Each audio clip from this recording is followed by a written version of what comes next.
Hey everybody, Tim Kelly here for Master Photo Techniques. Glad to have you in the studio once again. We were really surprised by the amount of interest in Speedlight photography. I guess that is the thing, and there's more people, more photographers interested in using their Speedlights for maybe even for studio or portrait work than we'd imagined.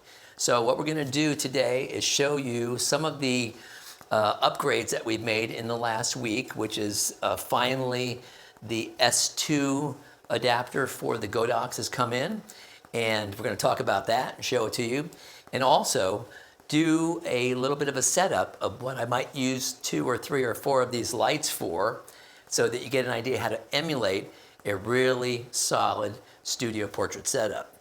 So stay with me.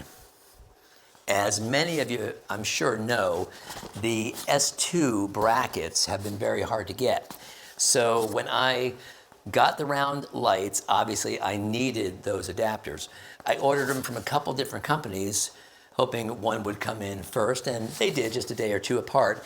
The promise was like a month away, and that seemed like a long time, but I guess the demand is very high.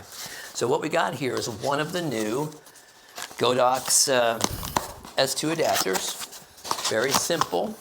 Of course, again, very inexpensive, but by the same token, if they're hard to get and in demand. So here's what we got, a bonus of a little diffuser. But here's the main deal, the bracket, which is in bubble wrap with the instructions. I opened one already, so this is my second one. But here's the deal. Now we can hold the round head, and this little shelf comes out quite easily. I think we just push or pull it through. Let's see which way, yeah, there. Now we have that round ability to clamp down on the round head. So I don't need this other piece, so I'm going to put it down. Here's something really cool. The first bracket, which I have right here, has kind of a clunky ratchet feel to its, ability to tilt. Okay? It's okay. But this is a big improvement with this total friction head or bracket here, which is very professional, very good. You can set it anywhere you want and tighten it down. Big, big improvement. So we're going to go ahead and grab a Godox V1 to put in here. So let's pull another V1 out of its nice little case. All right. And of course, it's got the improved hot shoe on there and everything, but we're going to go ahead and put it into the S2 bracket. And we have that here. So obviously that's going to fit through. Let's see if it, we have to open that clamp just a little bit more, and it'll be ready to go. There we go. And now on a stand. All right. There we are. And then we'll be ready to put the flash through there. If any of you are unfamiliar with this type of bracket or adjuster, I've had them for a long, long time on my Photogenics, and it is spring-loaded ratchet style.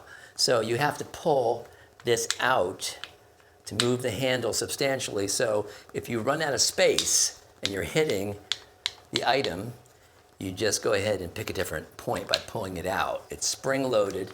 So if you ever get, well, I can't move it anymore, well, you just pull it out and it will move around. So we're going to lock that in there. Then we're going to push the V1 right through there. Yeah, it looks ready to go. I like to leave it out just a little bit in case I want to put an accessory on the front. So we're going to go ahead and take a look at the side so that we can turn the controls to expose right here. And it looks like our modeling lamp is on, so I'm going to turn that off. And just turn that modeling lamp off. Boom. So this is what I'll be putting on the camera to do the session and running the lights in their power settings and such. So as you can see today, we're using 2 V1s in the S2 holder. I'm expecting to use one for the Softbox, and the other one will probably be a grid spot that I'll put on there. Let's get that out actually. because that'll be my background light or a kick light. I think in my case here, I like the background lit. So I'm gonna put the grid on there, of course magnetic, and there it is ready to go. This one will get a softbox, and this other rectangular flash is going to just bounce as my fill light. In a room where you have a white wall, this will work really well, or you can bounce it off a reflector panel, whatever you like. We are gonna get to that, but right now I wanted to see the three first elements that we're using to light the portrait. To put our softbox together, I find it easier myself to just take the light off the stand, and then we put it right into the softbox, and then we stick it back up again.